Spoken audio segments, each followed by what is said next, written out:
Olá, sejam todos bem-vindos a mais um episódio do Agrocast MS. Esse é um momento que nós vamos discutir o agronegócio, principalmente aqui de Mato Grosso do Sul. E hoje o assunto, logicamente, é muito interessante. É isso mesmo, Gilene? Isso mesmo, Osmar Bastos. Vamos falar então de monta dos bovinos, como o planejamento na reprodução impacta diretamente na qualidade e na produtividade do rebanho, além dos resultados para o nosso produtor. E vocês sabem que a gente sempre costuma trazer pessoas aqui que saibam bastante o que estejam falando. E nós convidamos uma professora da Universidade Federal de Mato Grosso do Sul, doutora nesse assunto de reprodução animal, aqui conosco hoje a professora Eliane Viana Costa e Silva. Muito obrigado pela tua presença. Professora Lili, deixa eu voltar para você. Eu trabalhei com a professora Lili um tempão na Universidade Federal. Toda essa simpatia é o cão para dar aula. Os alunos morrem de medo dela. Inclusive de você, que eu também conheço a sua história lá na Federal. Mas, em compensação, é uma referência na área de reprodução animal. Daí o nosso convite, né, para contar um pouquinho para nós. Professor Eliane, a gente quer falar desse assunto porque nós estamos num momento propício, né? Nós estamos aqui chegando na estação chuvosa e aqui no Centro-Oeste, principalmente em Mato Grosso do Sul, é um momento que os pecuaristas escolhem, então, para fazer essa estação reprodutiva, também chamada de estação de monta. O que a gente pode começar assim para chamar a atenção? Nós temos que escolher primeiro os reprodutores, os touros, ou vão buscar as matrizes, ou os dois juntos? Como é que a gente faz? Tem que olhar para todos os lados, né? A gente tem que ficar preocupado com tudo. Primeiro, muito obrigada, né? Na hora que ele começou a falar, eu achei que ele ia contar algum podre meu, né? Mas o fato de eu ser o terror dos alunos, aí eu já sou conformada. Porque a área, ela é difícil, a gente tem que realmente olhar de forma multifacetada, né? Então, a reprodução, ela é muito sujeita aos efeitos do ambiente. Então, a gente tenta baratear o custo do processo, trabalhando na época que tem mais comida para os animais, porque não existe reprodução e fertilidade sem nutrição. E na hora de você organizar a estação reprodutiva, você precisa se preocupar com a fertilidade dos touros. Tem muita gente que ainda está comprando touro, né? E aí, quando você vai a leilões, quando você vai em exposições, ou mesmo dentro das fazendas hoje que produzem genética, eles recebem um mundo de informações, né? Nem tudo ali é realmente importante, mas existem algumas coisas que às vezes nem estão nos catálogos que são muito importantes. A senhora falou uma coisa interessante aqui, desculpe interromper. Primeiro de tudo, o animal tem que estar bem nutrido, é isso? Sim. Porque senão, certamente, não vai ser apto para gestar e nem o touro para cobrir, é Exato. isso? Touro magro, né, sem saúde, sem sanidade, não tem sêmen fértil. Não corre atrás de vaca, né? E vaca magra não se reproduz ou não sustenta a reprodução. Ela vai dar prioridade para o bezerro que está no pé. A gente vê esses leilões, os caras correndo atrás de touro pagam verdadeiras fortunas, né? Porque tem lá todo o pedigree, aquelas informações de genealógica, de DEP, aquela coisa toda. A senhora sugere mais que compre touro, invista mais em touro ou em sêmen de qualidade? Em sêmen de qualidade. Eu acho que os ganhos genéticos que a gente tem com inseminação artificial, se for possível, uma fazenda precisa ter uma estrutura mínima e uma formação mínima de pessoas para entrar na inseminação artificial. Os auxiliares, a peonada bem treinada, né? Bem treinada, tem que ter melhor manejo, tronco de qualidade, a estrutura que precisa, né? Botijão de sêmen, a compra de sêmen é feita com antecedência para você não pagar caro, né? Porque é uma lei de oferta e procura. Então, quem compra em julho, em junho, maio, pagou mais barato. Quem compra agora já está começando a disputar com o mercado, né? E a gente não tem touros de qualidade suficiente disponíveis no Brasil para fazer reposição, nem para fazer reposição. A gente precisaria aí se fosse tudo monta natural, 2.400.000 touros trabalhando no ano. E se você pensar em 20% de reposição, né, você teria que ter com 480.000 touros disponíveis, avaliados e superiores. Olha que mercado bom, vocês estão prestando atenção. Olha que mercado bom é você aí produzir touros de qualidade. Se nós olharmos os programas de melhoramento genético hoje no Brasil, não avaliam nem 200.000 touros.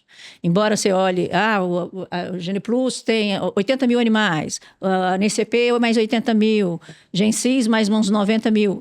ótimo, mas na hora que você cruza as informações, os mesmos touros às vezes estão sendo avaliados em mais de um programa. Porque tem fazenda que está em 3 programas e não está em um só. Então, resumindo, a gente não pode chegar num leilão, olha que touro bonito, fumaço, boas inserções de chifres, olha o testículo bem implantado, aí chegar no campo, a genética dele é 0. Touro tem que ter fertilidade, primeira coisa. Então, se ele tem que ter fertilidade, ele tem que ter um exame andrológico bem feito, um laudo, né? Para entrar em leilão, eles têm que ter laudo.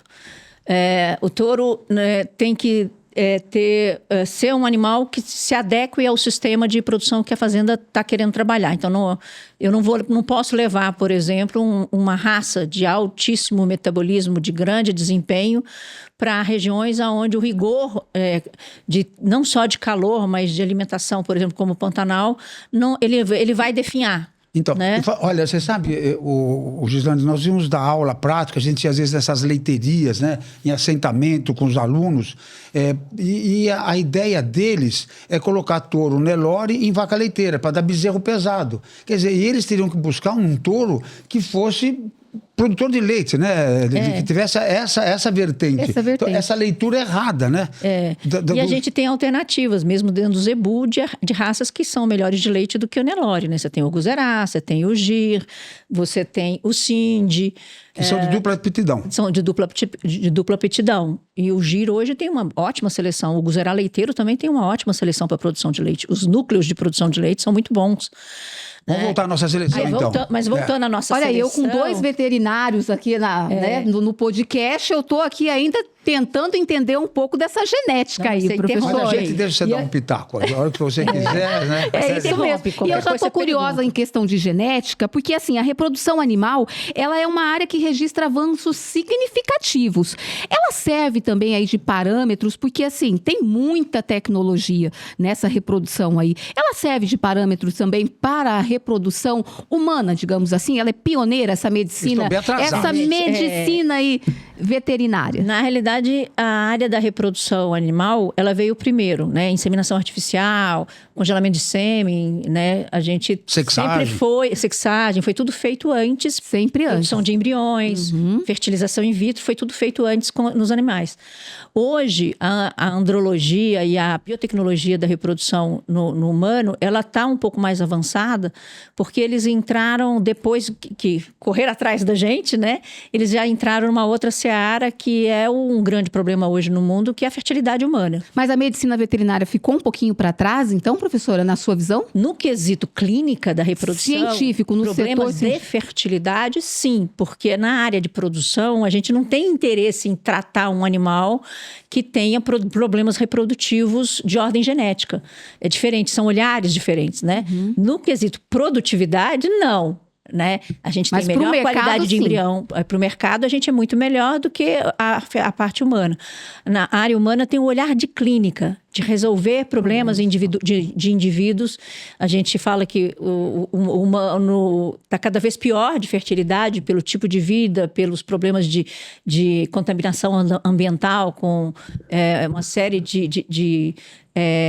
disruptores endógenos, né? Então, você tem, né? Eu falo no esgoto urbano, hoje tem antibiótico, tem hormônio, muito mais do que no esgoto rural, né? No ambiente rural. Embora haja um estigma de que a agropecuária que contamina o mundo, mas no fundo, na área urbana, os contaminantes da área de água pluvial são muito piores. E levam a problemas de esfera reprodutiva nas mulheres, nas mulheres, nos homens. Tá gerando uma série de problemas, o estilo de vida, estresse, né? Tudo isso está levando também uma série de problemas no humano. E aí a visão é clínica, vamos resolver o problema de fertilidade daquele casal. Então eles evoluíram muito nesse quesito. No nosso caso é produzir churrasco. Produzir dinheiro também, né, Osmar? Comida. O nosso é identificar fertilidade, né? Então a gente quer animais cada vez mais férteis, animais cada vez mais precoces. Para diminuir o ciclo da pecuária bovina, eu preciso de precocidade. Então hoje a gente tem quem iria imaginar, Lembra daquele trabalho, aquela proposta que a gente fez, eu fiz há 17 anos, ainda era professor na universidade, de identificar precocidade em tourinhos da raça Nelore, né, com 10, 12 meses. Hoje a gente tem tourinho da raça Nelore com 9 meses já entrando em puberdade. Então, eu fui no Pantanal recentemente, professora, e eu vi um lote de fêmeas com 14 meses, prenhas. Bezerras. Muito novas. Cada vez mais a gente está trabalhando. Isso não judia, professora, também desse animal? Se você trabalhar com nutrição junto, você não tem problemas com isso. A questão é, não há como fazer precocidade ou diminuir o ciclo da pecuária sem investir em nutrição. Isso aí não existe, né? Tanto que elas têm o ponto-chave, então. peso para entrar para a reprodução, né? E elas têm que continuar ganhando peso para elas se reproduzirem novamente, como primíparas. Então, não adianta eu sacrificar uma fêmea com 14 meses para emprenhar e depois não dar condições para que ela carregue aquele feto na barriga, evolua na prenhez, chegando à gestação a termo, vá parir e entre em reprodução novamente. Então, ela tem que ter a fazenda que quer investir em precocidade, ela tem que ter um controle da nutrição de forma a garantir que essa fêmea continue crescendo até os 3 anos, normalmente, apesar de estar prenha, depois parida, alimentando um bezerro no pé, daqui a pouco prenha novamente. Então, até a segunda cria, você vai ter que trabalhar a nutrição muito bem. Então, ela tem que ganhar peso, né? Não, senão, que era um medo que as pessoas tinham, vai ficar pequeno, se você não der comida, vai. Então, a precocidade não é para poucos, é para aqueles que já têm todo um manejo nutricional bem... Uma estrutura. Bem trabalhado na propriedade. Então, a gente tinha aqui, há uns 20 anos atrás, acho, o maior rebanho do país. Mato Grosso do Sul era em primeiro lugar. Agora está em quinto, hein, Osmar? Segundo o IBGE. Quarto ou quinto. Mas a genética é uma das melhores do país. É aqui, não é? Sim, e a gente está produzindo mais. Na realidade, a gente diminuiu o rebanho. Diminuiu o rebanho, mas melhorou a qualidade. A área de pastagem também no estado, né? Em 10 anos nós reduzimos aí alguns milhões de hectares que foram substituídos, foram utilizados para a agricultura, para a integração pecuária-floresta, para a produção exclusiva de celulose. Mas a gente ganhou em produção e em qualidade de produção. Então, hoje a gente exporta mais produtos de origem animal, a gente produz melhor, né, e numa área menor. O boi morreu com 4, 5 anos para o frigorífico, agora com 2 anos está pronto. Olha o tempo que a gente ganhou. E aí mas esse manejo, genética, como a senhora falou, né, esse manejo precisa de uma estrutura. Sim. Aí entra a genética na hora de comprar o touro. Né? Voltando para a reprodução, aí, na hora de você comprar o touro, a gente olha as DEPs para carcaça, para qualidade de carcaça, se você já evoluiu ao ponto. Se você trabalha só com cria, você vai olhar muito peso de bezerro ao nascer, peso de bezerro à desmama, ganho de peso nesse período. Aí quem trabalha aí com genética já vai aprimorar para outras questões.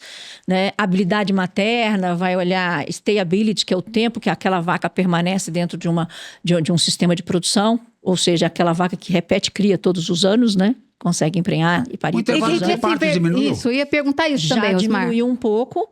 Nós reduzimos, né, o intervalo entre partos há 30 anos atrás, era de quase 19 a 2 anos, 19 meses a 2 anos. Hoje a gente está na faixa dos 15 meses, a média, né? Mas a gente tem rebanhos com intervalo entre partos de 14 meses. Que 12, 13... a gente um ano e pouquinho. Então, diminuiu bastante, hein? E isso permite um ganho, uma produção de bezerro maior, isso permite uma permanência maior da fêmea no rebanho, isso mostra que a gente está equilibrando nutrição, né? E sanidade. Né? Então, e para o produtor, esses são os resultados aí que vão além, né?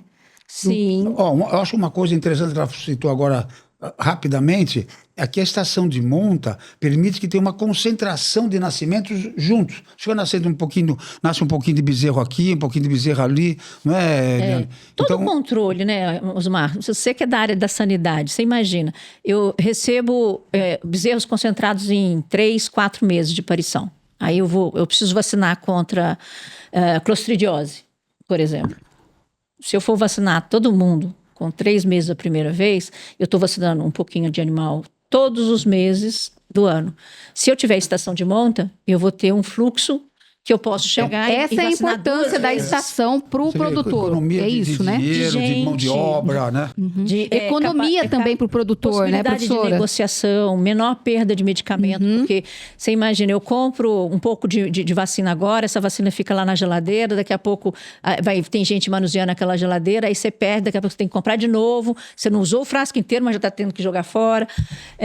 Exames de brucelose, toda a parte sanitária fica muito mais organizada na propriedade. Né? Então, os protocolos de vacinação, de vermifugação, todos os manejos na fazenda ficam mais concentrados e aí você se beneficia com capacidade de negociação, manutenção, menos perdas, tudo isso. E a Universidade Federal de Mato Grosso do Sul, ela fornece esse tipo de serviço de avaliação de sêmen, essa coisa toda? Sim.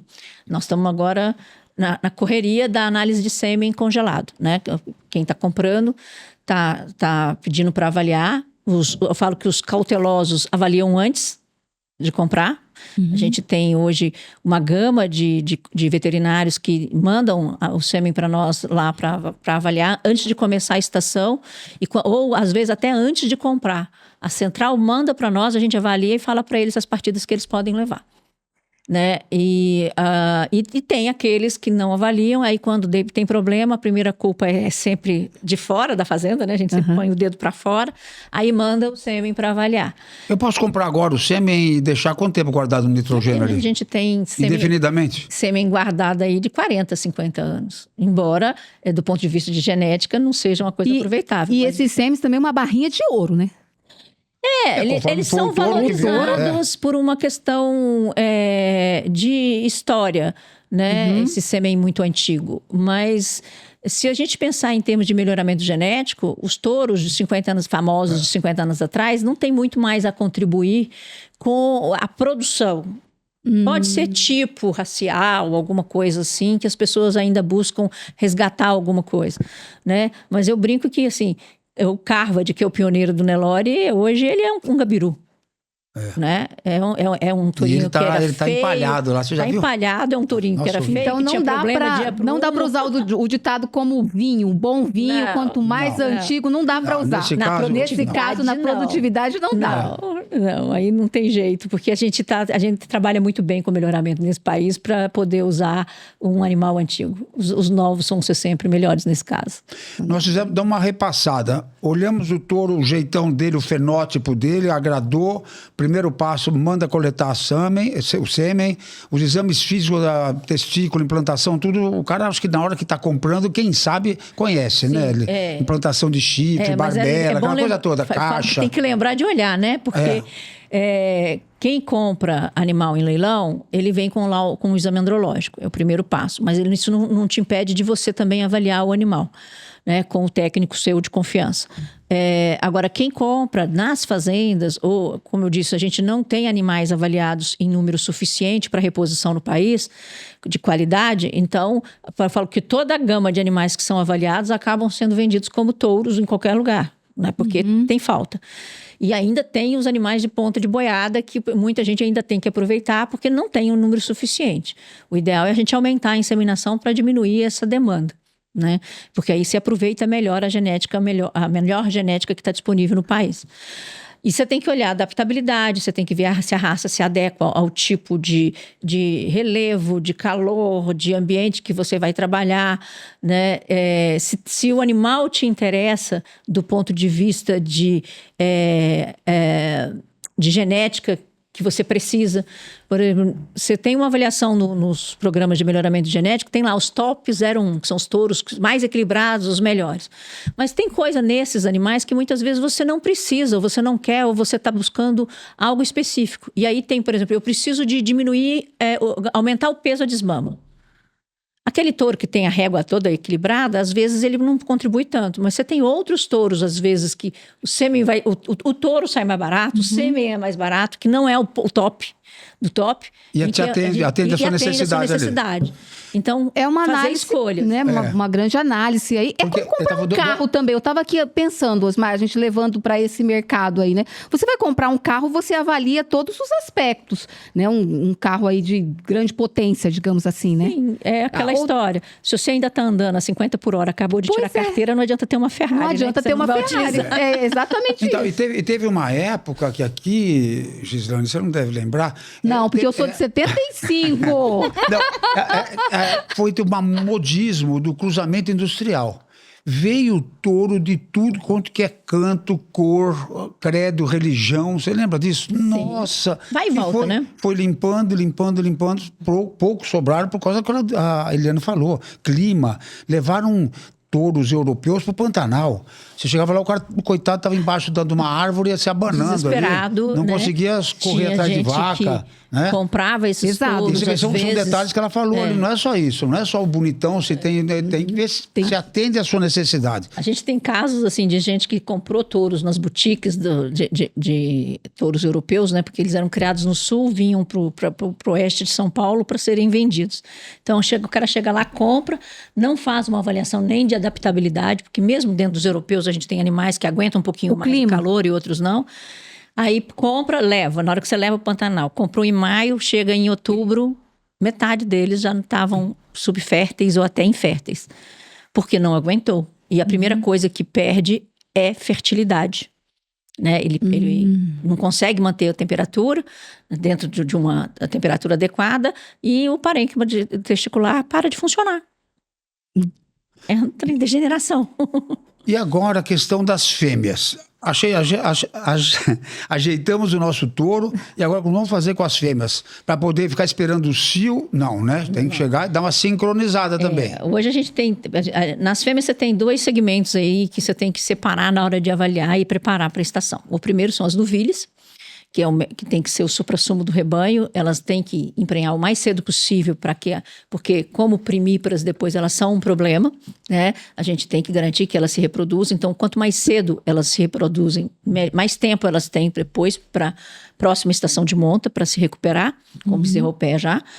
Essas fêmeas têm que estar avaliadas, pesadas, vermifugadas antes de começar, vacinadas, para que você possa ter uma expectativa. Então, o bom produtor já olhou isso lá no mês de julho e se essas fêmeas ainda estavam leves, ele já suplementou para tentar fazer elas chegarem no peso. A gente fala assim, no dia 0 da estação, né? Vai começar, elas têm que estar explodindo de fertilidade. Tem que estar lisa.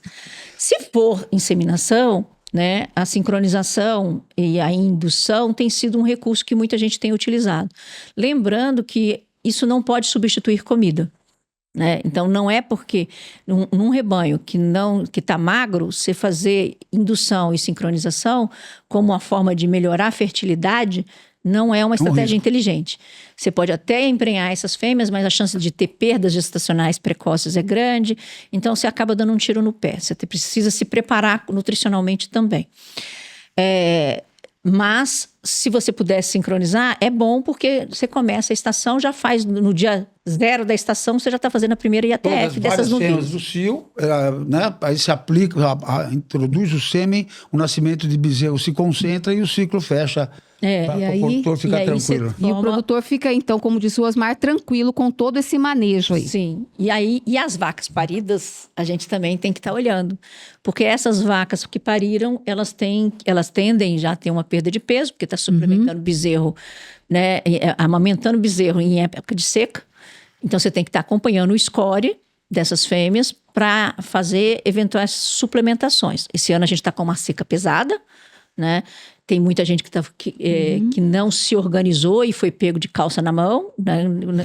Literalmente. Porque o clima sempre acontece isso, né? Não tem como. Você vai ter que investir em comida pesado. Porque se você não tiver pasto, eu não consigo fazer suplementação barata.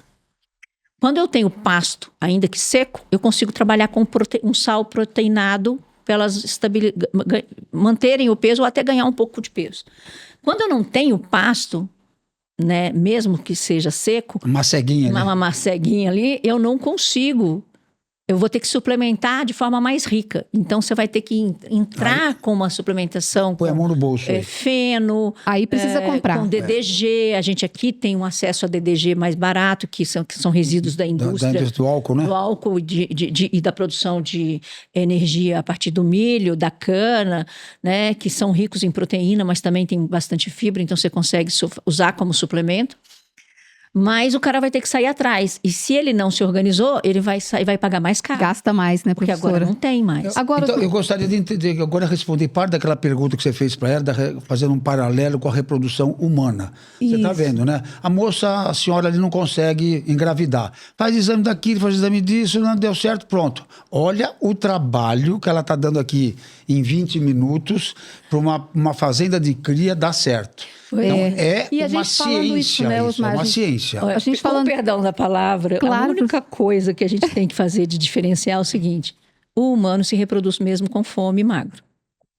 Isso né? Porque a gente não tem exigência de eficiência reprodutiva, né? 2 filhos tá bom, tudo bem. Mesmo porque tá saindo caro também, né, Osmar? Agora, os animais não tem jeito, né? Fora rato e cachorro que se reproduzem mesmo magros, os animais de produção não agora, Osmar...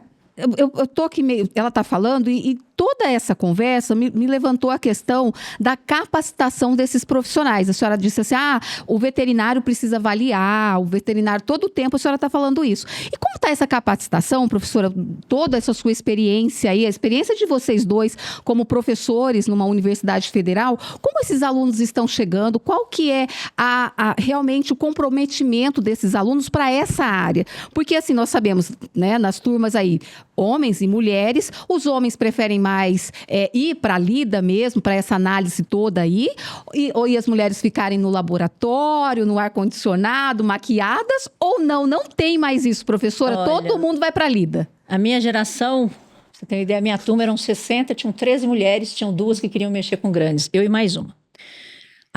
Atualmente você tem invertido, né, quase que 60%, 70%, em algumas turmas até 80% são mulheres. E a gente tem mais mulheres querendo ir para o campo do que homens querendo ir para o campo. O foco na veterinária hoje está muito em cima de pet, né? Diminuiu muito os interessados em trabalhar com grandes animais, mas a mulherada está muito mais porreta do que os homens da veterinária. Põe a mão mesmo, põe a mão na massa, digamos assim. Põe a mão na massa. Mas é uma geração que assim, o leque de atuação da veterinária hoje aumentou demais, né? A gente tem milhões de áreas para poder trabalhar. E aí você tem hoje um menor número de pessoas que querem... Porque é um trabalho mais pesado, o trabalho do campo, né? Acordar cedo, bem cedo, outras profissões, né, que colaboram bastante, né, em vários aspectos do sistema de produção, à exceção da reprodução e da sanidade, que são áreas bem específicas da veterinária. Né? Mas essas habilidades, elas têm sido bem desenvolvidas. A gente tem o menor número de pessoas que querem lidar nessa área. Isso diminuiu o mercado. Mas tem um número enorme de faculdades de veterinária hoje em dia. Né? Além do necessário. Além do necessário. Mas, assim, a pessoa que tem uma boa formação, o cara que é bom de serviço, a pessoa, seja homem ou mulher, hoje está entrando no mercado e ganhando dinheiro com essa área. Tem serviço. Né? Que bom, né? Você gostou? Eu falei que o assunto ia ser bom. Sei tudo agora de reprodução animal e humana também, viu, Você sabe que tem uma lei agora que se exercer sem ser médico veterinário vai pra cadeia, viu? Não fica entusiasmada, não, que Então, eu gostaria, em nome de toda a equipe do Agrocast MS, agradecer a tua presença e certamente vamos ter uma oportunidade de chamar novamente, né? Com certeza. Para começar a nascer bezerro, ela sabe também manejo de bezerros, aquela coisa toda. Tem muito assunto com a professora Eliana. E também nós temos o quê, Osmar? Uma surpresa para a professora, né? Aqui você tem sempre surpresa. Pois é, menino. Eu vi um quadro com uma mulher bonita. Com essa pessoa gente, bem bonita. Você mora na chácara ainda, né? Você mora numa chácara? Não moro na chácara mais não. Que pena. Esse é um presente, né, do nosso apoiador, o ateliê Ricardo Dreves, que trabalha com madeiras. Ele é fera, né? Lindo! Faz esse trabalho, todo o nosso cenário também produzido pelo ateliê Ricardo Dreves. E ele também presenteia os nossos convidados com uma foto na madeira. E Osmar, lá com o cabelo atrapalhado, como você diz, tá? Os meus cachos. E a senhora, pelo visto, sempre Marca usou colar também, né? Sempre muito bonita no campo aí. Porque a mulher é isso, né? Tiro, né? Só vai o brinco, porque não tem jeito. Porque mas sempre tem um acessório das mulheres, sempre tem um batonzinho. Eu brinco com as alunas hoje que a gente tem que estar de unha cortada, sem anéis e sem colar, porque essas coisas se agarram no curral. No curral, na hora que você vai correr de vaca, minha filha, é um risco. Eu já fiz a matéria com avestruz também, passei um bom bocado aí, né? Você já tomou fui de brinco, fui de brinco, aí já viu, né? Te amei. Que bom. Muito bom. Obrigada. Mais uma vez, muito obrigado pela tua presença. Eu que agradeço, Osmar. Me chamar para bater papo e tomar cerveja comigo mesmo. Ótimo. Bom, pessoal, nessa parte do episódio do Agrocast MS, vocês vão perceber que as mulheres hoje tomaram conta daqui. Eu tomei até intimado. E nesse momento nós vamos falar do papel das mulheres. Acabaram de ver com a professora Eliana, né? Na parte de ciência e tecnologia, na formação da medicina veterinária. Agora nós vamos ver as mulheres no agronegócio. E quem veio aqui, nada mais, nada menos, a Jussara Feltrin Moraes, que é coordenadora da BPW aqui de Mato Grosso do Sul. Para coordenar essa parte, eu vou jogar a bola para minha colega aqui, a Gislane. Tá certo? Isso mesmo, Osmar, nós vamos reinar no Agrocast MS Pelo hoje. jeito. E olha só, hoje nós estamos estreando também o quadro Elas no Agro, que vai ter essa conversa aí com mulheres protagonistas no agronegócio do nosso estado. Essa diferença que as mulheres fazem, essa diversidade nesse setor que é aí tão masculino, mas que a gente também coloca o nosso salto lá, não é isso mesmo, Jussara? Seja muito bem-vinda ao Agrocast MS e no quadro, estreando com a gente, Elas no Agro. É muito importante a gente poder, de repente, contar nossas histórias, né? Eu sempre me analiso o que eu já fiz de bom e o que eu posso ainda contribuir com a sociedade. Então, eu me sinto muito feliz de poder estar aqui hoje e contribuir não só com vocês, mas com a sociedade brasileira. E você, né, tem uma cara assim, está feliz com o que você está fazendo, né? Graças Isso é que é bom. Eu sou produtora rural desde que nasci. Meus pais eram colonos no Rio Grande do Sul, como a gente, né, foi assim criada, era a nossa cultura, né? E eu sempre tive admiração para aquelas criações. Eu ia com meu pai na roça e ele me admirava muito. Eu sou a quinta de 7 filhos, a segunda mulher. Tinha 3 homens e uma mulher mais que eu, mas eu era a menina da casa. Para tudo era Jussara, me chamavam de Sara. E acho que isso me fez crescer muito motivada com o agro. Desde uma plantinha, uma florzinha, eu sempre procurava tratar, e hoje cuidar bem. Cria suínos, planta soja, sorgo, milho. E você faz toda essa administração junto com a sua família, junto com os seus filhos, é isso, né, Jussara? Sim, a gente começou há 40 anos atrás, quando nós íamos embora para o Mato Grosso do Sul, eu e meu finado esposo. Aqui construímos a nossa família, tivemos 4 filhos. O meu filho, o homem, o único homem, é engenheiro agrônomo, ele que hoje toma conta das lavouras, e a minha filha mais velha é administradora e se fez pós-graduação em administração rural e criou paixão também pela suinicultura e pelo gado. Geração em geração. Está formando uma dinastia. Hoje ela já está entrando também nas lavouras, né? Porque já há 20 anos que ela cuida da suinicultura, quando faltou o pai, né? Lógico que a gente teve aquele sentimento, mas nesse sentido a gente... Porque os filhos já estavam bem envolvidos. E você deve ter sentido uma diferença muito grande, né? Quando você era menina, como é que é lá no Rio Grande do Sul, que é bem aqueles colonos, aí veio aqui para o centro-oeste, a diferença. Mas hoje você vê que as mulheres estão tomando conta mesmo, né? A expansão de terra, as áreas muito grande, né? Você vê lá no Rio Grande do Sul, meu pai tinha 4 colônias, era o seu fulano, né? Que nem a gente diz. E aqui 4 colônias não é nada, 40 hectares, 50, mas no Rio Grande do Sul, porque tudo maioria é agricultura familiar, principalmente na região... Aquela cultura europeia ali, né? Mais no sul, mais perto da Argentina, aí já é outra história, né? Mas ali onde a gente se criou. E quando eu vim para cá, eu falei, nossa... Se lá a gente já vivia bem, imagina aqui, né? Tanto é que a gente mudou para o agro por conta da minha motivação. Eu sempre gostei muito. Eu falei, não, a gente pode fazer isso, pode fazer aquilo. E lá era na época do boi, né? Do arado. Aqui a gente veio com trator, tecnologia. Outro tempo. Hoje, até há uns 15 dias atrás, eu fui entrevistada pela John Deere e eles me perguntaram como que tá. Eu digo, olha, gente, para mim está ótimo, aprendendo essa tecnologia, porque hoje as máquinas inserir essa tecnologia, né, Osmar? Você está ali colhendo, o computador já está te dando quanto, eu não sei, mas eu entro lá e peço para o meu funcionário, me ensina aí, fala, dona Jussara, aqui está colhendo tantos sacos, aqui não sei o que, está com tanta umidade. Que legal, né? Muito bom, né? Então, assim, nossa, é um mundo totalmente diferente, e isso nos impulsiona muito, né? Isso faz toda a diferença. Agora, Jussara, vamos voltar aqui pro nosso quadro, né, nessa questão aí também de falarmos que é um universo masculino. Você já disse aí que vem de geração em geração do seu pai, você tinha sempre essa motivação, mas também as mulheres ainda enfrentam, porque infelizmente em todas as áreas ainda tem esse machismo aí dos homens. Será que ela vai dar conta? Ainda mais, né, comandar aí como você comanda uma grande fazenda, sendo uma grande produtora. Você já passou por algum momento desagradável, algum momento aí de discriminação por ser mulher? Assim, eu não sei se é porque eu já fui criada nesse meio e eu via muito a minha mãe trabalhar, porque eu pensava assim muitas vezes, e hoje ainda eu estava lendo alguma coisa sobre isso, que a mulher ela é primitiva no serviço doméstico também, né? E do agro, porque muitas vezes quem vai ali plantar a horta, as hortas antigamente, nos anos passado, eram feitas pelas mulheres. Os homens não faziam isso. Então, assim, eu já trouxe isso, né? Porque eu sempre ajudava tanto um quanto o outro. Então, assim, para mim, eu sempre tirei isso de letra. Mas há 4 anos, quando eu fiquei viúva, eu fui num determinado, até era homenagem ao meu esposo. E na hora eu gostava muito dele. Grande empresário rural.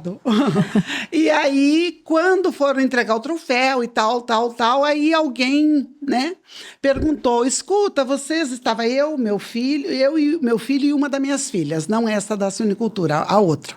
E aí ele perguntou, escuta, vocês estão conseguindo dar conta dos negócios? Lógico que a pergunta dele foi sem maldade, estava tudo certo, mas eu senti. Nesse momento desagradável, né? Foi desagradável a pergunta, eu senti, porque nessa hora aí eu tive que pegar o microfone e falar, olha, quem era do agro realmente era eu. A gente acabou de ter essa entrevista, né? Eu motivei muito essa minha filha para ir cuidar da suinicultura há 22 anos atrás, quando a gente trabalhava com cosméticos, eu e ela. E aí, de repente, eu falei, não, eu não quero mais ser franqueada, eu quero cuidar o que é meu. Ela falou, mãe, e eu? Eu falei, você vai junto? Ela falou, será? E o meu marido e meu filho? Eu falei, eles vão junto, mas eles não querem, deixa que eu vou arrumar tudo. Tudo a gente consegue, mulher consegue tudo. Olha aí, essa inspiração também, né? Sabe? Que tá contagiando a gente aqui, né, Osmar? Essa alegria, Você tem que ir de um jeito que a pessoa não perceba que você quer que ela faça, mas isso aí a mulher sabe fazer muito bem, né, Jussara? Essa associação aqui em Mato Grosso do Sul, todas elas têm esse pique assim para o agronegócio? Agora a gente vai falar da BPW, que é uma associação internacional, Osmar, de empreendedorismo feminino, e não só na área do agro, né, Jussara, que a Jussara já foi 3 vezes presidente da BPW. Então, ela vai contar pra gente aí essa história. Elza Dória. Elza Dória. Então, vou começar por ela. A Elza Dória foi quem fundou, junto com a Yara Duncan, fundaram a PPW aqui em Campo Grande em 88. E eu entrei para a PPW em 97. E de lá para cá, como eu acabei de dizer, eu tinha o comércio de cosméticos. E aí, quando eu entrei para a PPW, eu comecei a participar das reuniões. Alguém me levou na PPW e me disse, aqui que é o seu lugar. Eu falei, esse aqui é o meu lugar, eu vou participar. Mas eu nem em reunião de diretoria, naquela época era tudo mais fechado, a dona Elza era muito criteriosa nessas coisas, né? E aí eu disse, gente, eu quero participar. Falou, então vem aqui assistir a nossa reunião, só você não pode falar nada, você só pode escutar. Falei, perfeito, era tudo que eu queria, né? Aprender? Queria escutar para mim aprender. E aí eu vi que na fala delas tinha muito de mim e tinha algo que eu poderia completar. Se identificou de cara. Me identifiquei de cara. Aí nós fomos numa convenção, que é a nossa Confam, que é a Convenção Nacional, né? Que existe uma por ano. Vai ter agora, não vai ter agora, de segundo semestre? Vai ter... Uma nacional Vai ter no Bento Gonçalves em novembro. Cada ano é numa cidade do Brasil onde tem a PPW.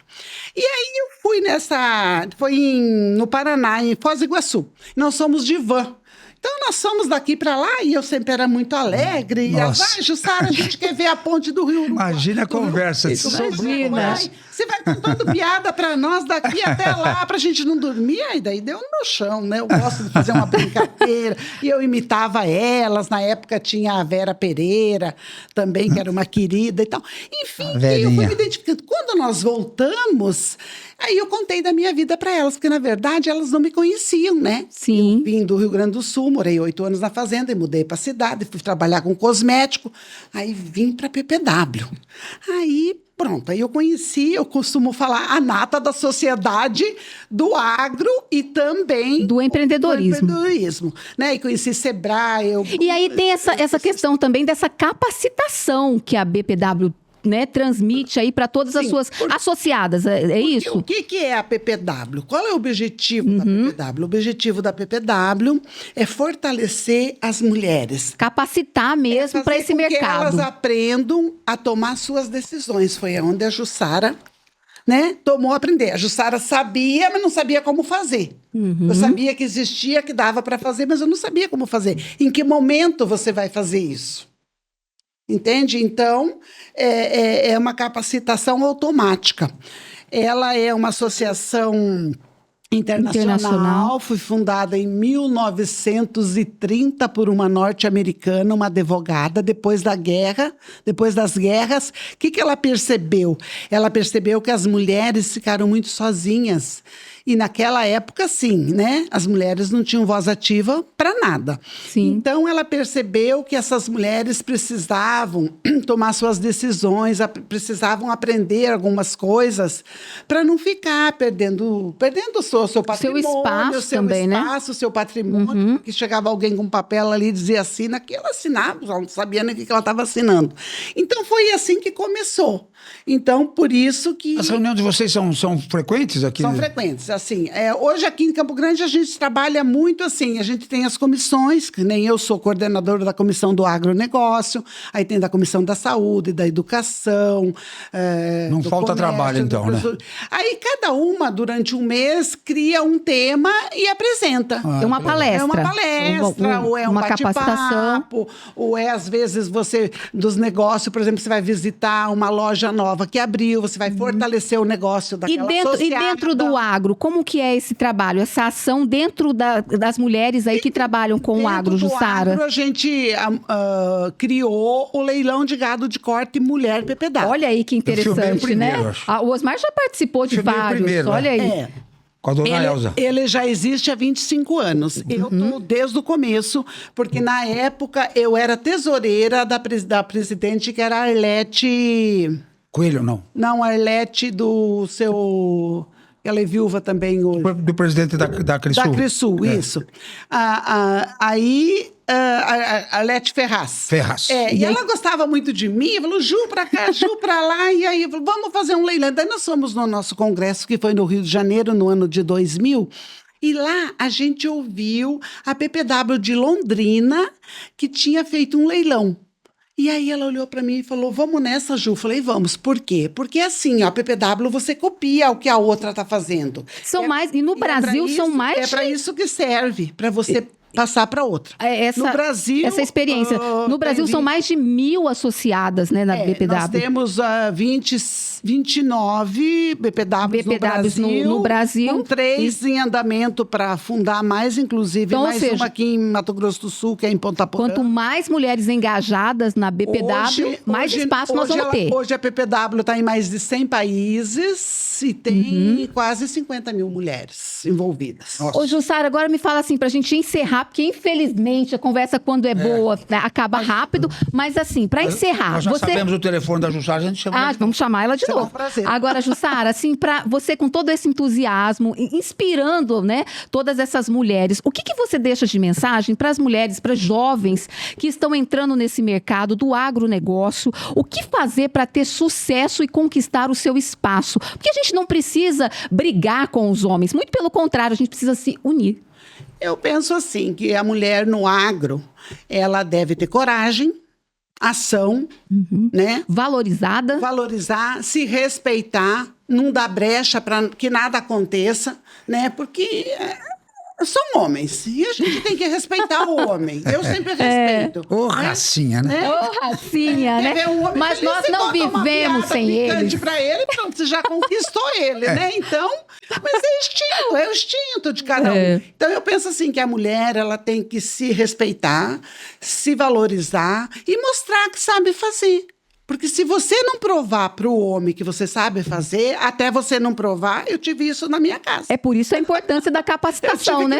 Teve que provar que eu sabia fazer. Mas com todo esse entusiasmo, sabe fazer muito bem. Nós estreamos com o pé direito o quadro Elas no Agro. Muito bom. Com todo esse entusiasmo. Jussara, nós queremos agradecer a sua presença. Muito obrigada. Parabéns pelo seu trabalho. E obrigada por inspirar e trazer toda essa alegria aqui para o AgroCast MS. Obrigada. E certamente os nossos telespectadores ficaram bastante contentes, não é? Que aqui o AgroCast MS só traz gente que sabe o que faz e sabe o que fala também. E na semana que vem tem uma surpresa muito boa para vocês. Outro grande nível.